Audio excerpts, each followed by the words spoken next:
Ayan, nangangalahati na tayo. We are done with income tax already.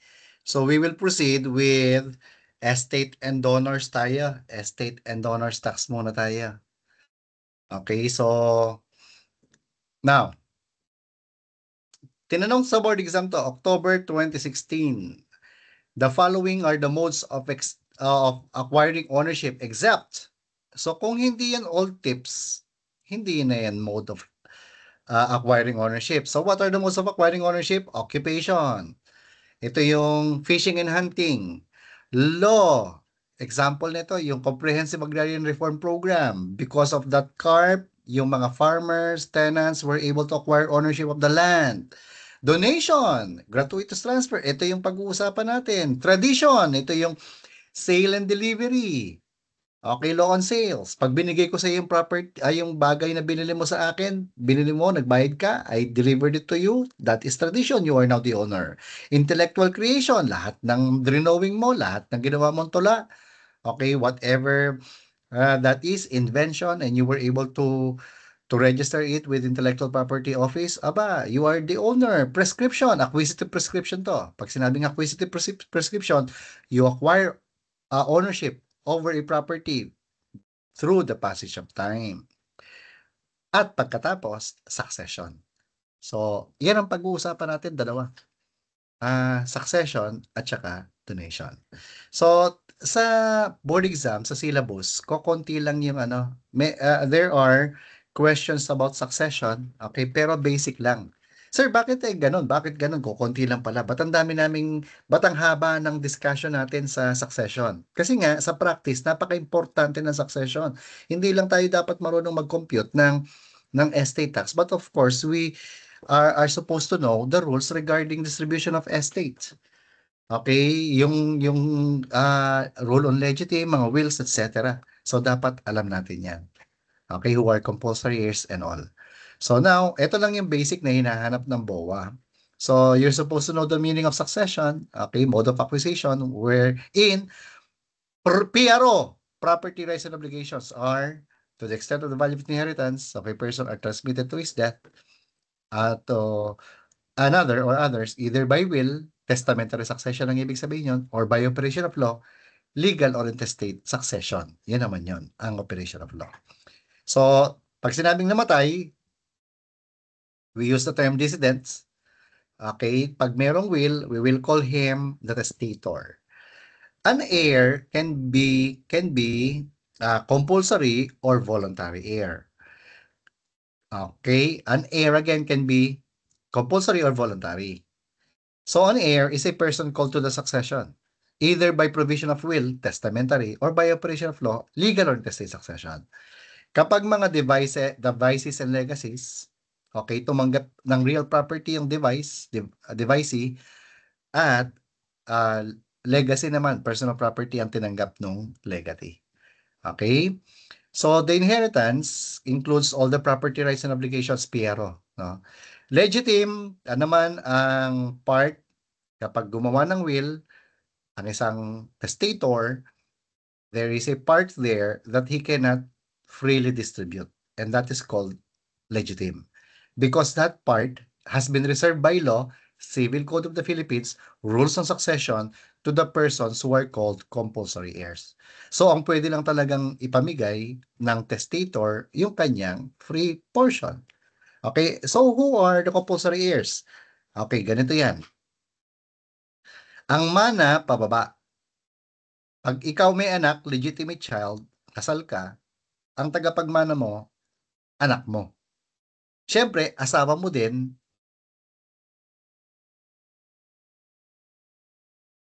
pardon the language, tagapagmana mo din. So, effectively, pag may anak ka, tsaka asawa, tagapagmana. Ang magulang mo ay hindi mo tagapagmana basta ikaw ay merong anak.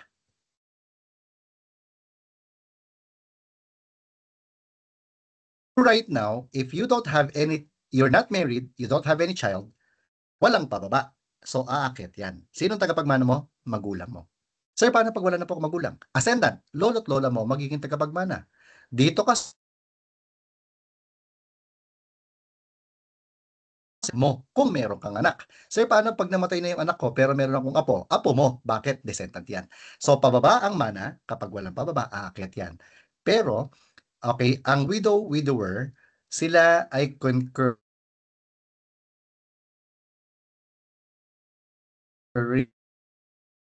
legitimate children and descendants, or in default, legitimate parents and ascendants. Okay, illegitimate child, tagapagmana din siya. Pero the illegitimate child has the burden of proving na siya ay isang illegitimate child. Sir, paano pag halimbawa nasa birth certificate naman na he was acknowledged by the father? Edi illegitimate child na siya. Yung filiation only, kapag hindi siya in-acknowledge, doon lang kailangan patunayan. Okay, executor, kaya nga executor, siya yung mag-execute ng will. Administrator naman, kapag nasa korte, probate, no? And the court appoints somebody. Kung merong awayan sa lupa, sa mana, ang korte ang mag-a-assign kung sino yung mangangalaga. Administrator ang tawag dyan. Sir, paano pag walang away naman? Ang administrator can be yung asawa or panganay na anak o bunsong anak o kung sino man. Basta walang away. Okay? Kinds of succession, tatlo. Testamentary, merong will. Paano mo malalamang merong will? May tagapagmana, there's an heir. Legal or intestate, ito yung mga basis, no? Kung kailan papasok ang legal or intestate. Merong namatay ng walang will. Legal or intestate, batas natin ang magdidistribute ng property niya. Meron nga siyang will pero void. Di natural, it produces no effect. Therefore, yung law ang ating magdidistribute, civil code. Meron nga siyang will pero it lost its validity. How? Gumawa ng batas ang Kongreso tapos sabi nila void na lahat ng will mula ngayon. Di legal or intestate na yan. Eto, gumawa nga ng will pero ang problema walang tagapagmana.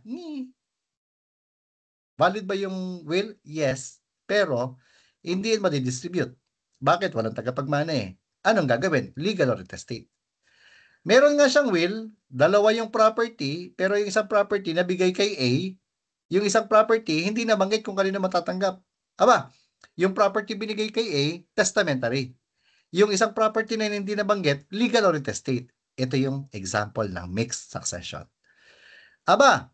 Dito naman, sabi ng lolo't lola mo, okay, sabi ni Nicanor, lolo natin si Nicanor, sabi ni Nicanor, pinakamamahal kong apo.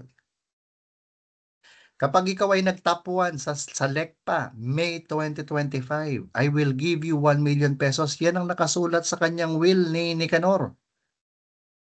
Pagkatapos ano nangyari? Nag-top 2 ka lang ngayon, May. Hala, makukuha ba yung 1 million? Hindi.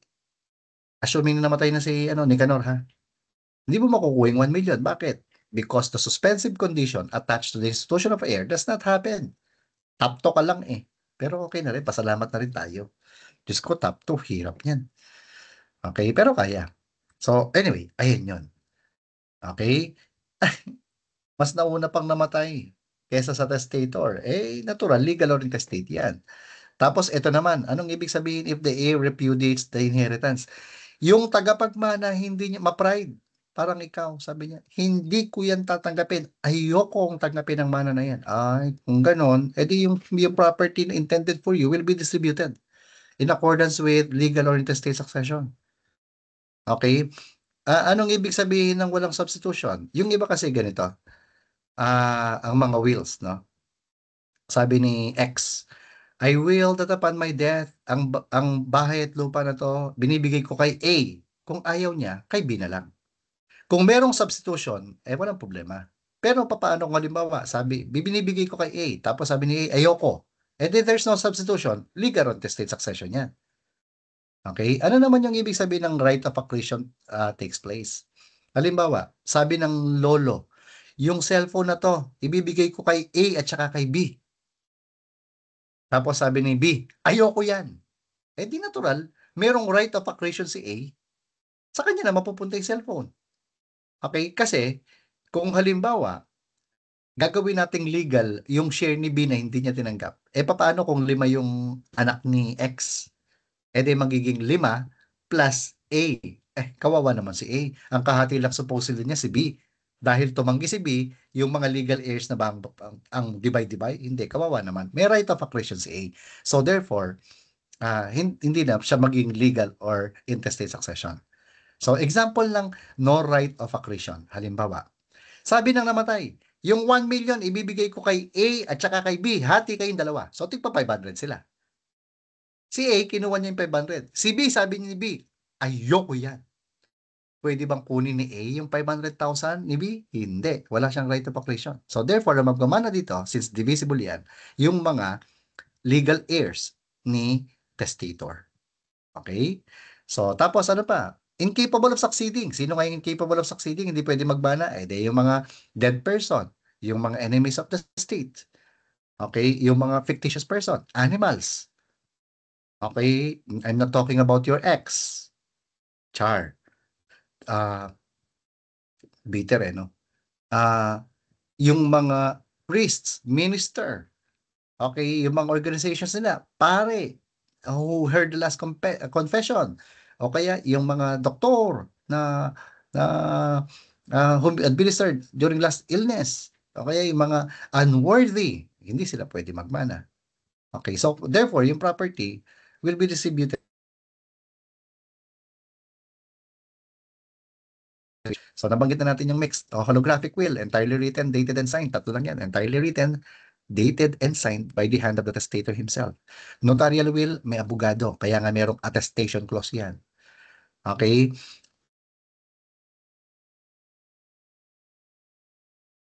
Lolo mo, anak niya, apo niya.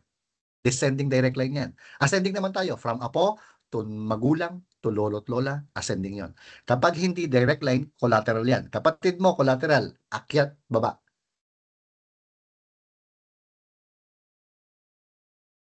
Tsaka mga pinsan, pamangkin, collateral lahat yan. Settlement of estate, kailan ba kailangan ng affidavit of self-adjudication? Kung nag-iisang tagapagmana ka lang. Pero kung marami kayo, or merong utang yung decedent, pa yan ng pamilya, dadaan sa korte, judicial settlement of estate, ang kailangan nating i-present kay BIR. Okay, estate tax. Alam mo na the basis is taxable estate, net estate. The rate is 6%.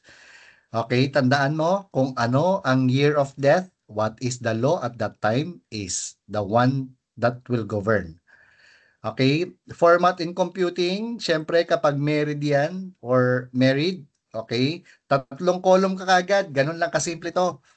Tatlong column, exclusive, community or conjugal, total. Kapag single yan, isa na lang, syempre. Okay, tapos, gross estate tayo. Ayun, gross estate. Lahat ng properties, real properties, personal properties, intangible personal properties. Less ordinary deductions. Ito yung mga mortgage, vanishing, etc. Okay, tapos, less, pangalawa, special deductions. Alin yun? Family home, at saka standard deduction na 5 million. Matic yung 5 million. Less, share surviving spouse. 50% of the, 50% of the conjugal property. Ito yan. Kaya nga, kailangang i-total yan at kung merong deduction, ibawas mo muna yung deduction. Pero kung wala, diretso ka na, divided by 2. Okay? Ganun na kasimple yan. So, gross estate, less ordinary deductions, less special, less SSS, share of surviving spouse, taxable estate. I-multiply mo lang kagad ng 6%. Kung train law yan, prior to 2018, graduated tax rate tayo. Valuation of property. General rule. Fair market value at time of death tayo. Siyempre, governing law kung ano yung law at the time of death. Okay, paano pag lupa yan? Zonal value or assessor's fair market value muna tayo at the time of death. So wala pa yung RP Vara, kaya yan muna yung gagamitin. Kapag common shares, book value ang basis. How do we compute? Stockholders' equity divided by outstanding shares lang yan. So makukompute mo na yung per share. Kapag preferred shares, par value. Kapag listed shares, fair market value of the time of death. Alin yung value na yan? Average price or average value tayo. Nag-iisa tayo na average price or average value. Yung iba, ang ginagamit, arithmetic mean between highest and lowest quotation nearest at the time of death. Mali yan. Okay, mali. Maling-mali. Sa practice, hindi yan gagamitin. Ito lang tayo. Okay, explain natin mabuti muna.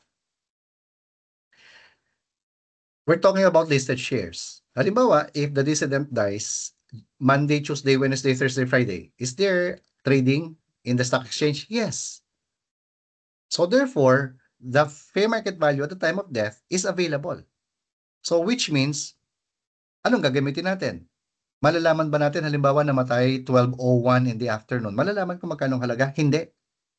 Kaya nga ang ginagawa ng Philippine Stock Exchange, ina-average niya yung value or price between 8 o'clock to 5 o'clock. Ina-average niya yan. So, since hindi malaman ang accurate trading value at the time of death, average price, average value, yan ang ginagamit. Now, papaano kung namatay Sabado-Linggo? Oh, meron bang trading? Wala. So, ang gagamitin natin is the arithmetic mean between the highest and lowest quotation at a date nearest at the time of death. Namatay Sabado.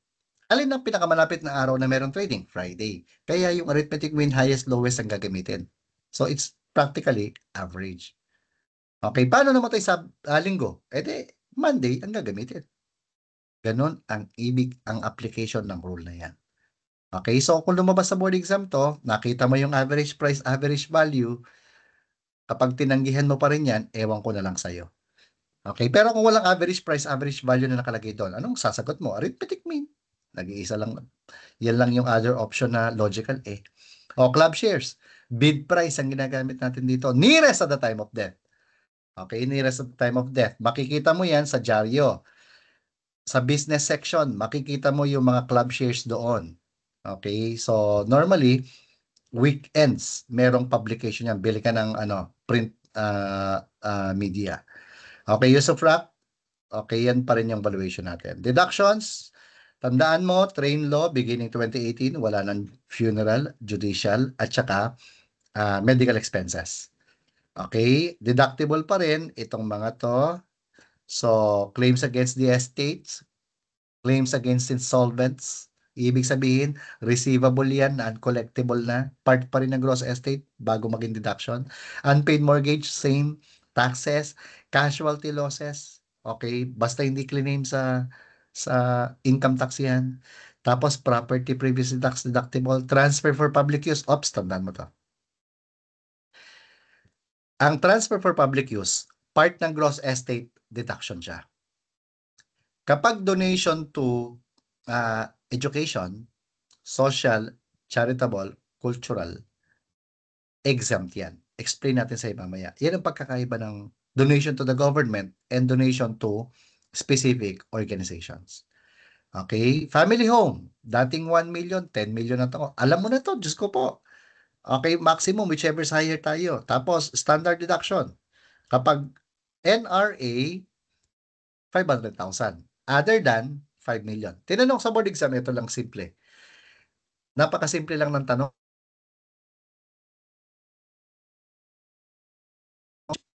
The standard deduction of dissidents is 5 million. True or false? False. Bakit? Merong error eh. Ang dami nagpanik. Ang sabi nila, defective yung question. Bakit magiging defective? Tinatanong ko lang kung deduction. Well, not for all. So therefore, false yun. Ang dami nag-overthink. Dami nagkamali dyan. Basta tatandaan mo ng true or false. Kapag absolutely true, true yan.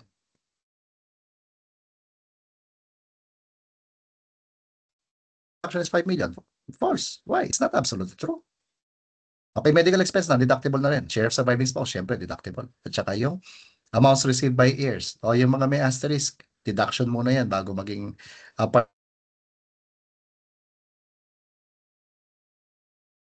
So yun.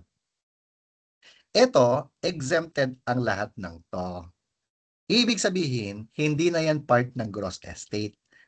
Ito yung binabanggit natin kanina. Kapag ikaw ay nag-donate, wag na ikaw, bata ka pa kasi. Halimbawa, a person made a will. Nag-donate siya ng property. Sabi niya, pag namatay ako, magbibigay ako sa social welfare, cultural, at saka charitable. Ito yung mga pinagbibigyan. Isama na natin yung educational. Kapag nag-donate siya sa mga specific organization na to, exempted yan sa estate tax. Hindi mo na isasama sa gross estate. Pero kapag gobyerno, nag-donate ka, sabi mo, halimbawa, yung lupa ko sa Pampanga, bibigay ko sa angat angat buhay. Kasi nga parang ayaw mo nang magnanakaw, doon binigay. Okay, so nagbigay ka sa angat buhay. So, hindi nakasama sa estate. Tapos, yung isa kong lupa, idodonate ko sa gobyerno for public use. Hindi transfer for public use. Part ng gross estate yun. Tapos, deduction na lang siya. That's the difference between the two. Okay? Now, sa bank deposit naman, merong alternative taxation. Pwedeng 6% final tax to or 6% estate tax. Anong meron dyan? Well, nasa illustration naman natin to. So, halimbawa, ang namatay, merong pera sa Bank of the Philippines, meron sa Bank of Makabibi. Ayaw nang dumaan sa BIR ng pamilya, pwedeng 6% final tax. Sasabihin mo lang sa bangko, final tax po kami. So, ang gagawin nila, kakaltas sa kanila lang 6%. Ang neto, ibibigay na lang sa pamilya. Okay, are they required to include the cash deposits in the estate tax? Hindi na. Bakit? Final tax na yun. Okay? Pero kapag estate tax, dadaan tayo sa BIR. Kailangan natin ng e-card dyan. So in this case, tignan mo, Bank of the Philippines, 5 million. Bank of Makabibit, 5 million. Total gross estate, 10 million. Tapos standard deduction, 5 million. May deduction eh. So times 6%. So in this case, the BIR will issue 2 e-cards. Ibibigay mo yung isa sa Bank of the Philippines, yung isa sa Bank of Makabibi. Okay? So ganyan lang kasimple yan. O similarities ng dalawa. Wala nang notice of death. Kasi nga naman, Diyos ko naman. Diyos ko naman. Okay? Tinanggal na. Kasi Diyos ko naman, biruin mo, nagluluksa ka pa, gusto ni Biyaya sabihan mo siya pag may namatay. Parang corny. Okay, period to file estate tax. Under train law, 1 year. Okay, 2018. Before, 6 months. Alam niyo,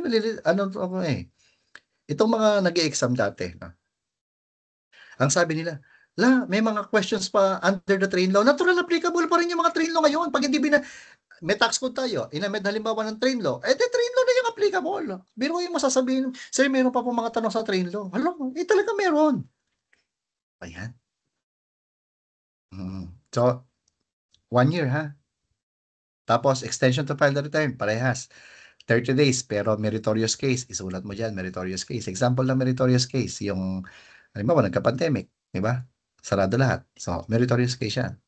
Okay, extension to pay. Iba yung extension to file return ha. 30 days lang yung extension to file the return.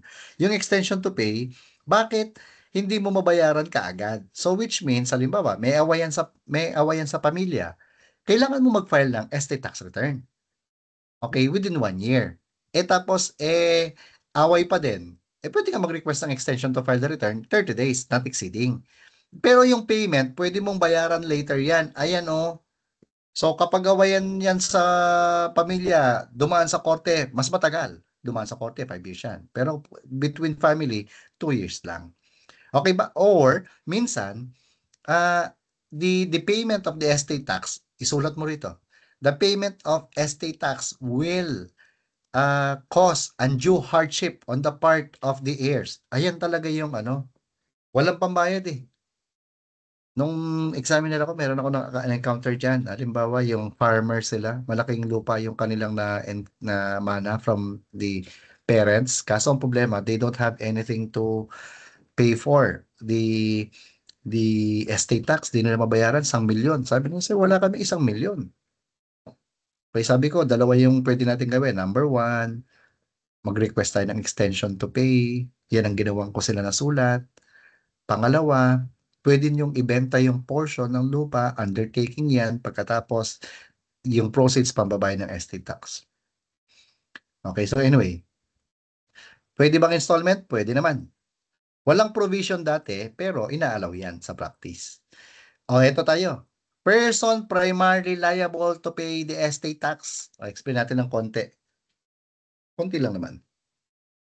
Noon kasing last presidential election, pasintabi sa mga ano rito, mga di ko alam kung team kadiliman or team kasamaan eh. A lot of people are saying that this person who is running for president, ang sabi, wala siyang, he is not responsible for the payment of the estate tax because the estate tax is a tax on the estate, not him as an heir. Tama naman. Estate tax is direct tax. Ang estate tax, kinukuha yan sa estate. Kaya effectively, the taxpayer is the estate. Tanong, tao ba yung estate? Hindi. Hindi yan tao. Kaya ang but person primarily liable to pay the tax, sinong nilagay niya? Administrator or executor? Sino ba siya? Executor siya ng estate ng tatay niya. So which means, kung hindi niya binayaran yung estate tax ng tatay niya, anong ginawa niyo? Binoto niyo pa. But anyway, wala naman ako binabanggit na pangalan dito. Now, what if the administrator executor basically did not pay or missed portion of the tax? Pagmana, person subsidiary liable is the heir or beneficiary. Na-distribute niya yung mana rito ha. So therefore, hati-hati na sila tapos meron pa palang di babayaran. Ayan, hahabulin sila in proportion to the property which they received.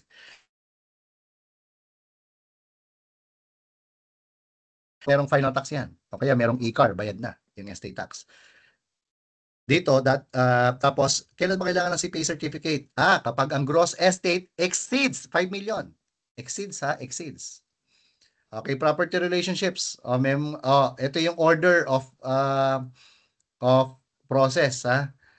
Kaya if the future spouses has an agreement, yun ang mangingibabaw.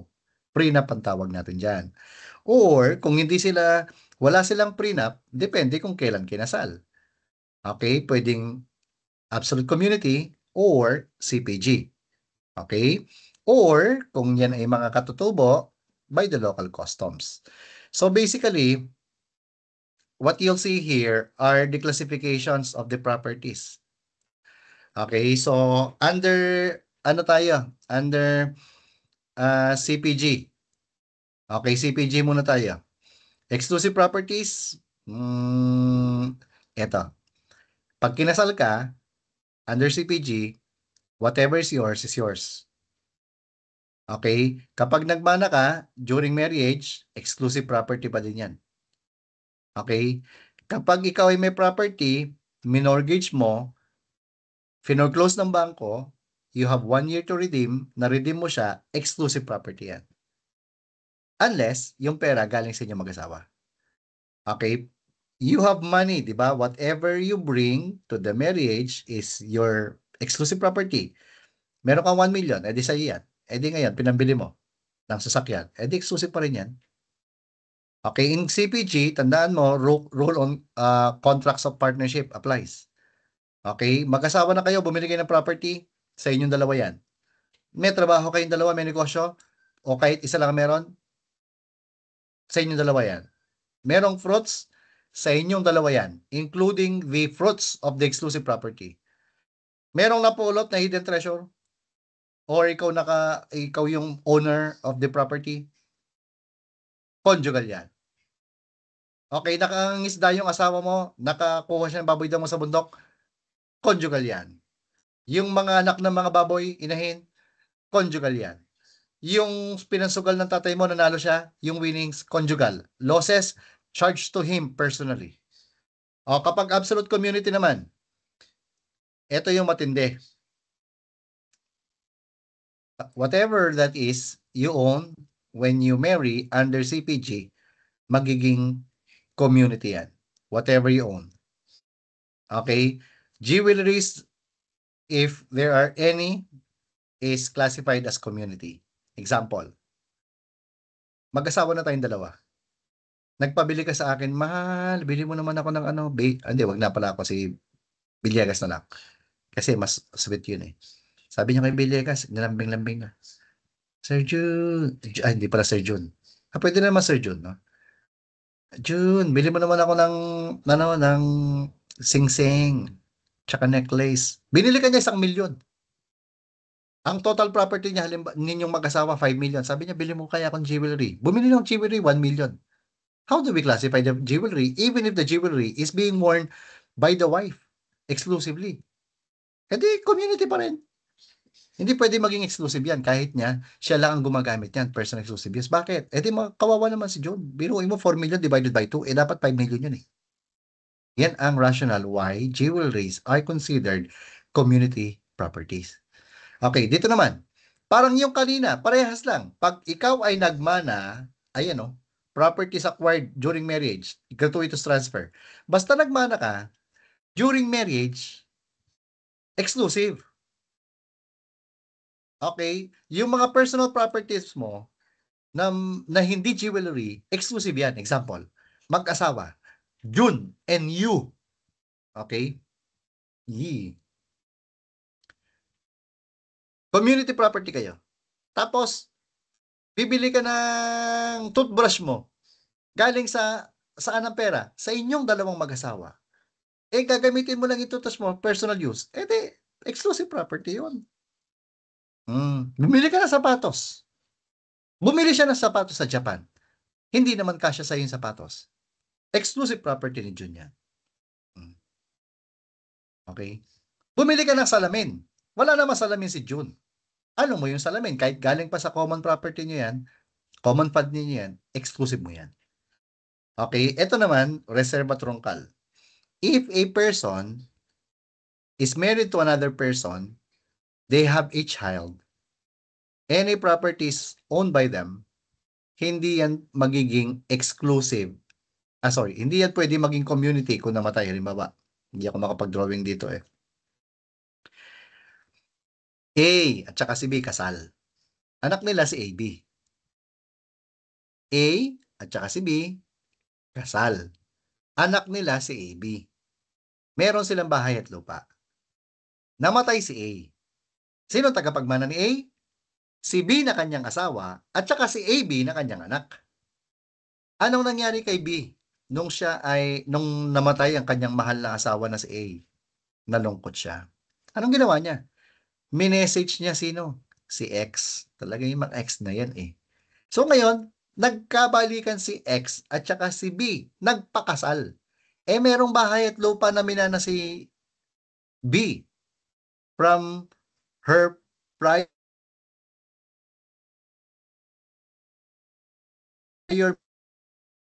brought to the marriage community. Pero kapag itong reserva truncal na to, if there's a property, okay, acquired during a prior, it cannot be brought to the community property. Bakit? Nakareserva yan doon sa tagapagmana ni A at saka ni B, who is actually AB. Okay, ito, mga live-in. Diyos ko, usong-uso to ngayon. Persons without legal impediment to marry. Pareha silang single, ayaw lang magpakasal. Anong meron dyan? E di yung mga properties nila, equal. Co-ownership sila. Sir, kahit walang trabaho yung isa, oo. Bakit?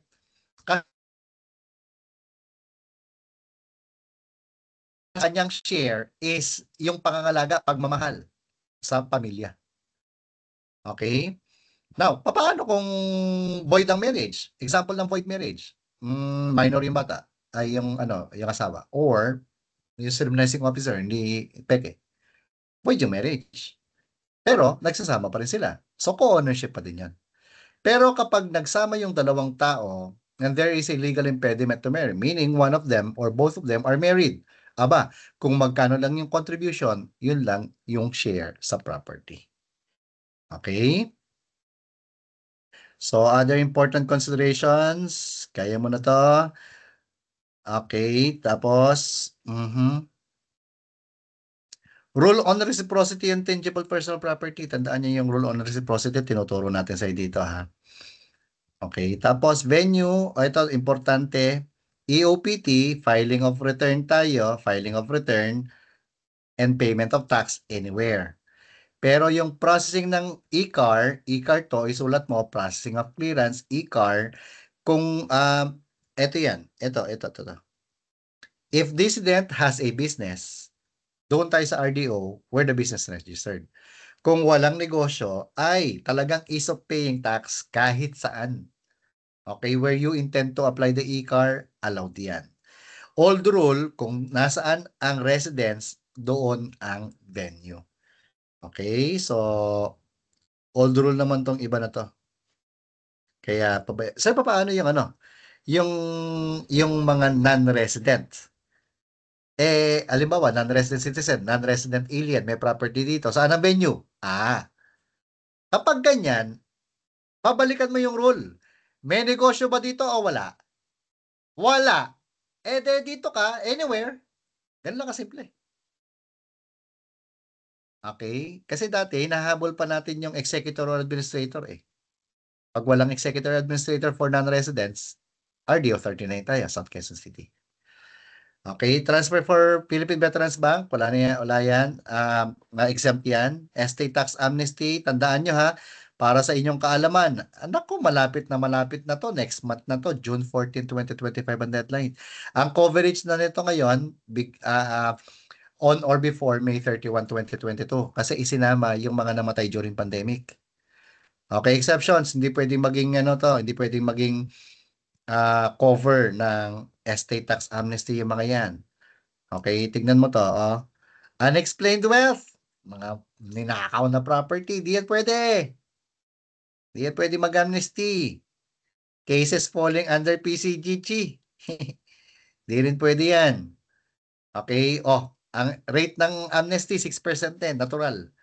Okay, immunity from suits, di ka na nila pwedeng kasuhan ng tax evasion or whatever. Okay, minimum payment 5,000 lang. Yun ang estate tax. Let's go to donor's tax naman. Okay, easy.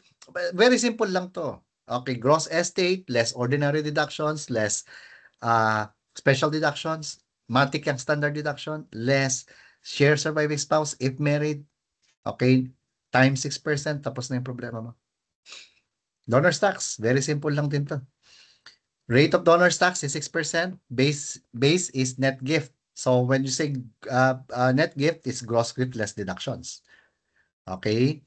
So, just like estate tax, kapag may donation, whatever is the law in force at the time of the donation or perfection or completion, that is the governing law. Essential requisites. Okay, ito yung mga essential requisites. Hindi ko nakulayan. Kailangan may kakayanan ng donor magbigay. Ibig sabihin, halimbawa, ang donor, isa na lang yung property niya, dinonate pa siya. Presumed fraudulent yun. In fraud of creditors. Yan ang presumption. Kaya dapat meron siyang kakayanan, capacity. And then there's intention to donate. And this is required only in direct donation. Anong ibig sabihin direct? Halimbawa, I have a car. Sabi ko, sa'yo na itong sasakyan. Dinodonate ko na sa'yo. That is direct donation. Sa'yo na itong bahay at lupa. Direct donation yan. Ano yung ibig sabihin ng implied or indirect donation? Halimbawa, my car is valued at 2 million. Sabi ko, bilhin mo na lang 100,000. Tapos yung 1, ang tawag natin yan, transfer for insufficient consideration. So the difference between the fair market value, 2 million, and the consideration, 100,000, is an implied donation. Natural, walang intention to donate doon. Silent yun, kaya hindi siya required. Okay, donative act. Sabi ko, bibigay ko sa ito. Hindi dapat merong binigay ko. O kaya nag-execute ako ng donation. And of course, one of the important elements is acceptance. You have to accept it. Okay, valuation, parehas lang sa estate. So therefore, kapag ang dinonate ay real property, zonal or assessed value tayo. Kapag dinonate ay unlisted shares of stocks, anong gagamitin natin? Book value, stockholders equity divided by outstanding shares. Kung pag ano yan,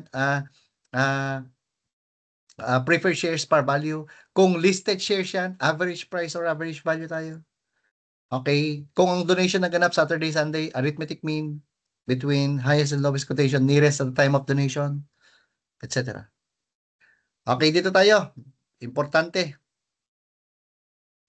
Transfers with donors tax related to estate. Tignan mo yung number 1. Ito. Ano yung binigay? Conjugal share.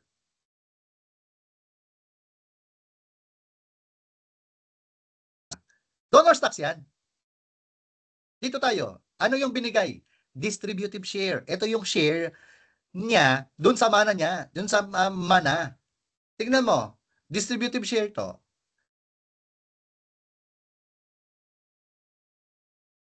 Categorically done in favor of an identified heir. Ibig sabihin may favoritism. Basta may favoritism, binigay mo distributive share, donor stocks yan. Okay? Ulit. Kapag conjugal share, matik yung share niya doon sa mana, binigay, may favoritism to this detriment or disadvantage of another person, other co-heirs, donor stocks. Pero, kung general renunciation, distributive share ang binigay ha, distributive share.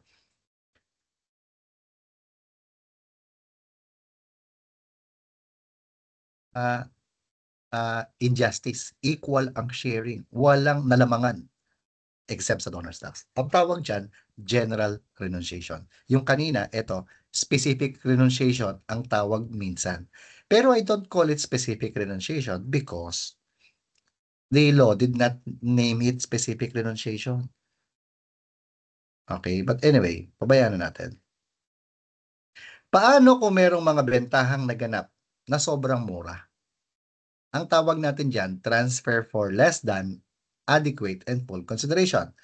Alin ang mga merong donor stocks? Ito yan. Kapag meron ka daw binenta na isang property, basta hindi daw real property classified as capital asset, binenta mo sobrang mura, the difference between the fair market value and the consideration is an implied donation. So which means that can be subjected to donor stocks. Bakit can be? Okay? Pero bago yan, puntahan muna natin yung real property classified as capital asset. Anong ibig sabihin nito? Real bahay at lupa nyo, capital asset. Binenta mo ng 1 million lang. Ang halaga 10 million. Transfer for insufficient consideration? Yes.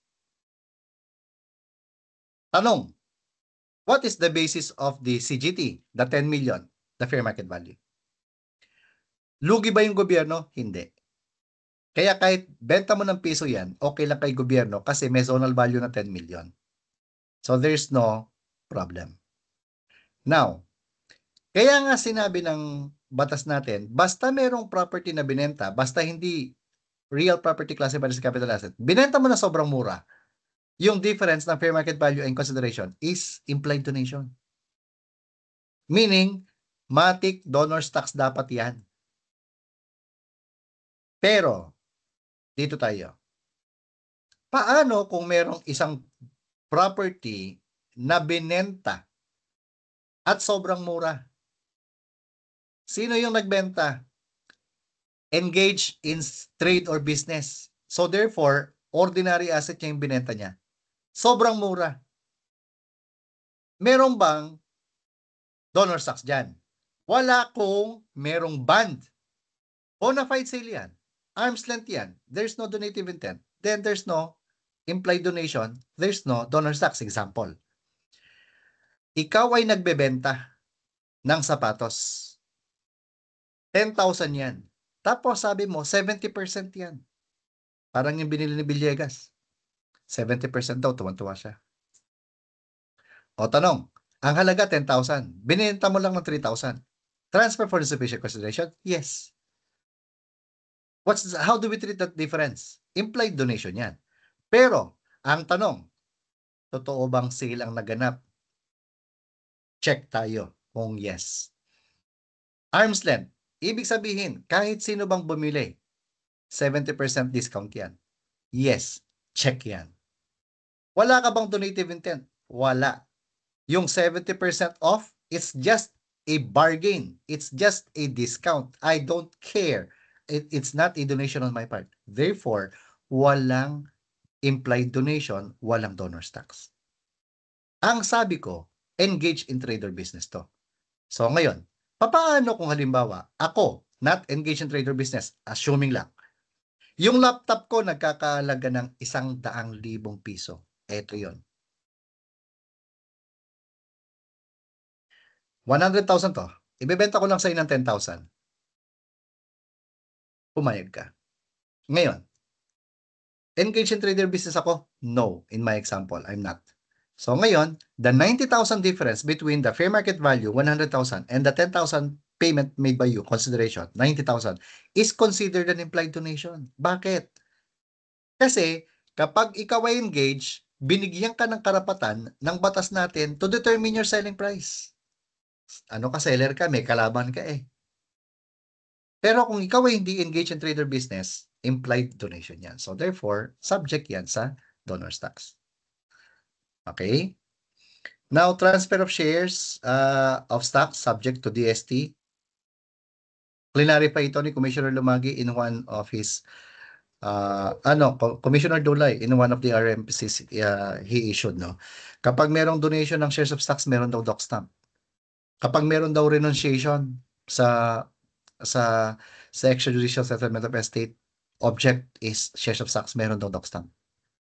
Okay, tapos meron tayong exempt donations. Ibig sabihin, exempt ito sa donor's tax, tapos full deduction pa, 100% sa gross income. Charitable non-contribution, ito lahat yun. Okay? Basahin mo lang para ka maging familiar. Tapos, notes, filing of return is required in direct and indirect. Parehas. Required. Whether implied donation or direct donation, required tayo. Tapos, every donation yan. Sir, bakit every donation? At saka bakit aggregate? Kasi nga, isang claim lang ng 250,000 na deduction. Okay, date of filing of return is 30 days. Tapos, new rule, file anywhere tayo. But, processing of e-car, eto, same pa rin nung nakaraan. Saan mo kukunin yung e-car? RDO where your residence is, kapag non-individual, kung saan ang business natin.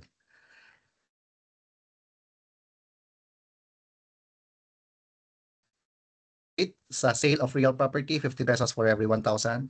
Donations by spouses, divided into 2 yan. Separate ang return nila. Notice of donation, required lang kung 50,000 pesos.